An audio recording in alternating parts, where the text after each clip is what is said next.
What kind of name is BERGHILD? Is this like an actual name? I'm not trying to judge. Is this an actual, whatever. Anyway, Light Mercenary Queen. This is the unit. It's the Light Mercenary Queen. Also, the Light Ivor was just buffed in this recent bounce patch. It kind of got the Dark Horse treatment, which it was kind of Dark Horus-y before, just to give you guys a kind of good reference to go by, is it will continue to increase the attack gauge by 10% whenever an enemy or an ally gets a turn. So it's less attack gauge, but it is enemy or ally. The cool thing about this is now it strips, removes one beneficial effect granted on the enemy. It also has stun and decreased attack gauge. It also has 118 speed. So you're talking about a unit that has 118 speed, strip, defense break here too, I forgot to mention. Strip, absorb attack gauge, stun, defense break, lots of fun stuff. Let's see if this makes BERGHILD meta. First match, we're already seeing Guardian level gameplay, so that's off to a good start. And we also get to see the Water Ezio as well, which was just, he was buffed, his base speed is now 113. Okay, well, as an Ethna Spotlight if I've ever seen one. Increase attack bar, increase anytime anything gets any turns, it's going to keep increasing the attack bar. It doesn't have an AoE that can strip stun like the, I was going to say the Light Horse, the Dark Horse. Only single target. So, increase attack bar, going to turn cycle so much. It doesn't do a crazy amount, like it doesn't have any AoEs, it doesn't do a crazy amount of stuff like nuke things like ignore defense or whatever, or full team CC when it gets a turn. It just gets a lot of turns. It's kind of similar, it's also immune to control. So it's kind of similar to, it's kind of similar to the mixture between Celia, Mei Hao Wang, and Amduat. That's kind of the way I feel about it. No, don't die. Don't kill Berglet. Resistance, that's fun. Okay, let's see if this can do enough. Or if it can violent proc, potentially. I think the fact that she doesn't do an action-packed amount of stuff in every turn is kind of potentially causing her some grief right now. No defense breaks. RNG is RNG.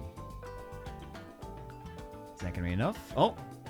This is a spotlight of everything but her. She was getting turns, but she didn't do enough. See some C2 gameplay now. There's some nasty, as I was about to say, there's some nasty teams in C2 as well. This looks like a fairly nasty team. This looks like not a C2 level team. This looks like a G2 level team. So let's see. Maybe they just have the units and not necessarily the runes though. You never know. So, let's see. They get the stun. Not bad. Rabbit's agility. Ooh. Don't necessarily know if this is a BERGHILD spotlight, but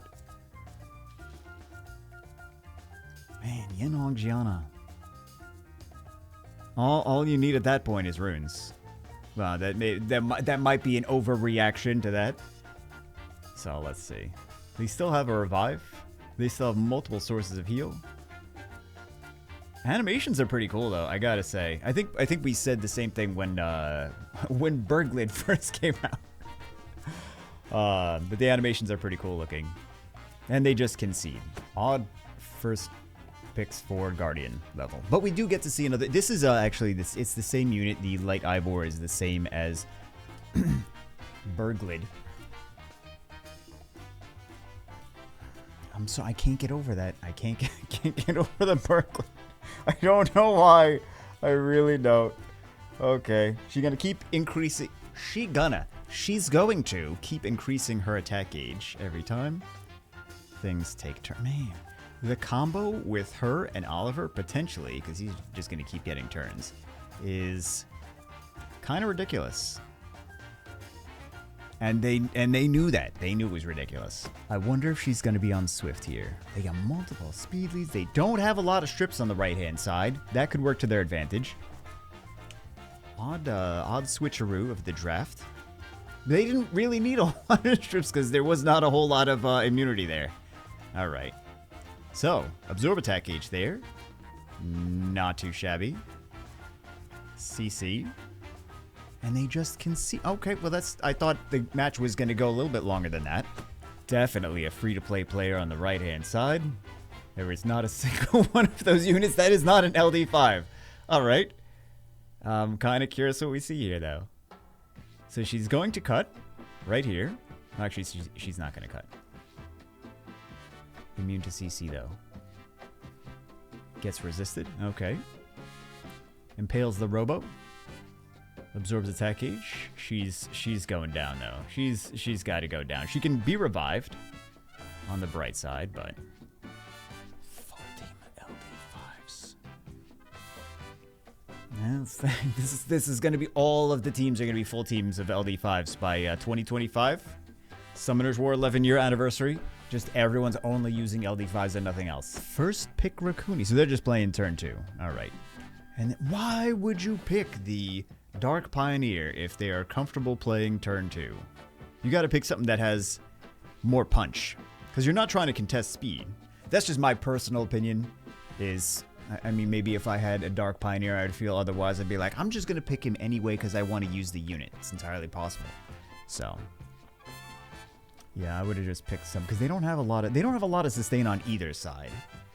So they didn't want to give the Josephine the shield by that Gianna skill 3. So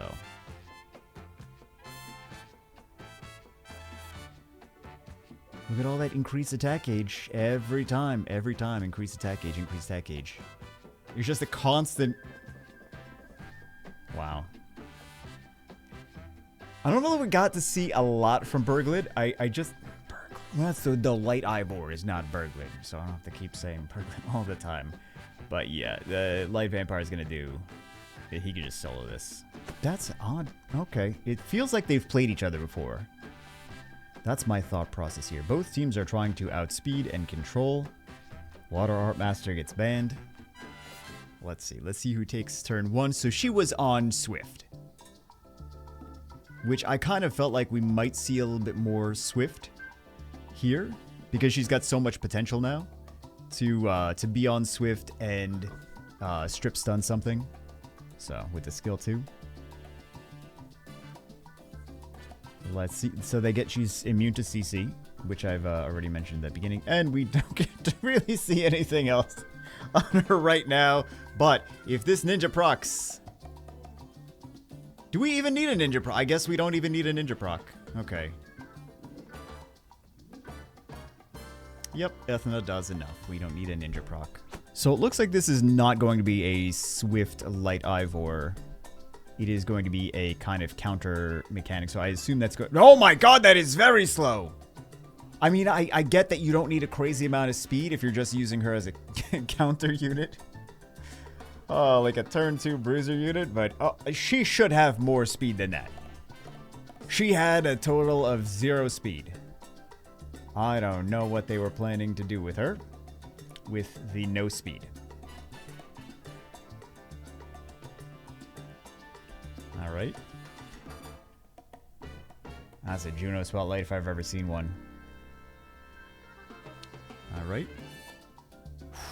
She's gonna take a bomb. Let's see how much, yeah, she was tanky enough. I mean, they had to have some kind of stats on her because they definitely did not have speed on her. They were just trying to get her... Still, she should have more speed than that. You want her to get a lot of turns. You don't want her to just, like, increase her attack gauge a little bit eventually. The faster she is, the more annoying she's still going to be. I mean, this is a Guardian player. I'm nitpicking them. I'm sure they have a reason. Maybe they like to bring... It's entirely possible they like to bring her in with Leo teams. So, there is that maybe they planned on picking Leo at some point in the draft. I believe we've seen this person before. You know what the nice thing about this, though, is we're seeing this in turn 1 teams. We're seeing this in turn 2 teams. So, it's got a lot of potential. We see it on Swift. It can be effective on Swift. We see it on...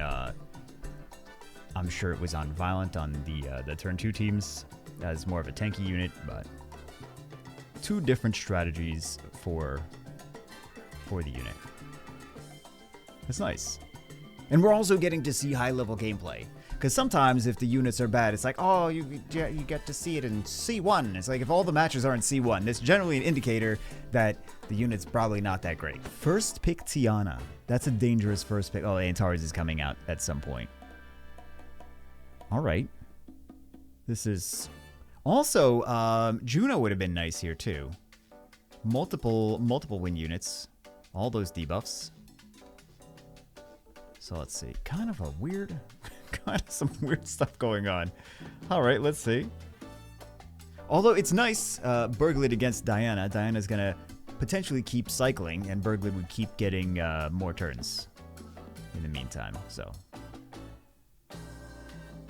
you know, all you guys have to do is summon an LD5 as a counter to Diana. It's so easy.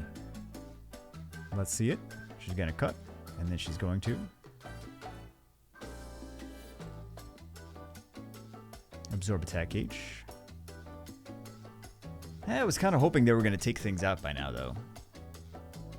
To be honest. We knew the Antares was coming out, though. Antares and Diana. Picked so early. I mean, not Antares, Tiana and Diana picked so early.